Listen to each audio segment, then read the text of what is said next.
పొలంకు రావడం జరిగింది. సో సార్కి ఏంటంటే ఇప్పుడు యాసంగికి ఏదైతే పొలం ఉందో ఆ పొలంలో అడుగు భాగాన మన ఆక్వాజెల్ని వాడినట్టయితే చాలా అద్భుతమైన రిజల్ట్ ఉంటుందనే ఒక ఉద్దేశంతో సార్కి ఈ యొక్క ఆక్వాజెల్ యొక్క గొప్పతనం మనం చూపించడం జరుగుతుంది. కాబట్టి చూడండి, ఇప్పుడు 2 గ్లాసుల్లో మట్టి తీసుకోవడం జరిగింది. మనం ఒక గ్లాసులో మన వెస్టేజ్ అగ్రి ఆక్వాజెల్ని పోయడం జరిగింది. అదేవిధంగా అన్నింటిలో కూడా వాటర్ వేయండి మేడం. అందులో ఇది వెస్టేజ్ వారి అగ్రి ఆక్వా జెల్ వేసినటువంటి గ్లాసు. ఇందులో మట్టి ఉంది, రెండింటిలో కూడా మట్టి తీసుకున్నాము, వాటర్ పోసాము. వాటర్ పోసినాక మన యొక్క ఆక్వా జెల్ పౌడర్ను ఇందులో కలపడం జరిగింది. చూడండి,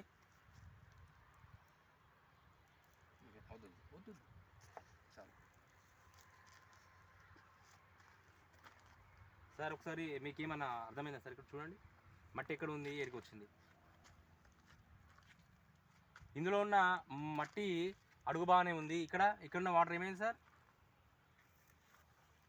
మట్టి పైకి వస్తుంది. మట్టి పైకి వస్తుంది అంటే వాటర్ ఏమైపోయినాయి? ఇక్కడ వాటర్ ఇగ్గుకుంది, అవునా కాదా? ఇప్పుడు ఇక్కడ వాటర్ ఏమేమింది? అలానే ఉంది. అంటే ఎగ్జాంపుల్ చెప్తున్నా, ఇది 1 ఎకరము ఇది 1 ఎకరం నేల అనుకుందాము. ఇక్కడ వాన పడ్డది, ఇక్కడ వర్షం పడ్డది.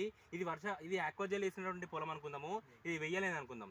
ఇప్పుడు వర్షం కనుక ఎక్కువ పడింది అనుకో, ఈ యొక్క వాటర్ అనేది ఇక్కడ ఇట్లే నిలిగిపోతుంది, అంటే నిలిచిపోతుంది. నిలిచిపోయినప్పుడు ఏమవుతుంది, ఆ యొక్క వరి అనేది వేరుకుళ్ళు తెగులు అనేది రావడం జరుగుతుంది, నారు మురిగిపోవడం జరుగుతుంది, అవునా కదా సార్? ఏమంటారు?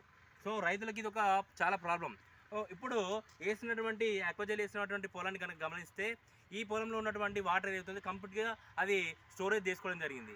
మళ్ళీ ఎంత బ్యూటీ అంటే ఈ ప్రోడక్ట్, ఒకవేళ నీరు కావాల్సినప్పుడు ఆక్వాజెల్ ద్వారా ఆ వాటర్ లోపల పోయిన తర్వాత ఎప్పుడైతే వాటర్ అవసరమో మళ్ళీ అప్పుడు అది ఫ్లోటింగ్ అనేది తీసుకోవడం జరుగుతుంది. కాబట్టి రైతులకి ఇది ఒక వరం. వెస్టేజ్ వారి ఆక్వాజెల్ అనేది ఒక వరంగా చెప్పవచ్చు. ఎందుకు అంటే ఈ ప్రోడక్ట్ అతివృష్టికి అనావృష్టికి రెండింటికి ఉపయోగపడుతుంది. కాబట్టి రైతులారా, మీకు ఎవరికైనా ఈ సమస్య ఉంటే మీకు కంపల్సరీ ఈ యొక్క ఆక్వాజెల్ వాడాలనుకుంటే మాకు కాల్ చేయగలరు. Thank you. Wish you wealth. అర్థమైందా?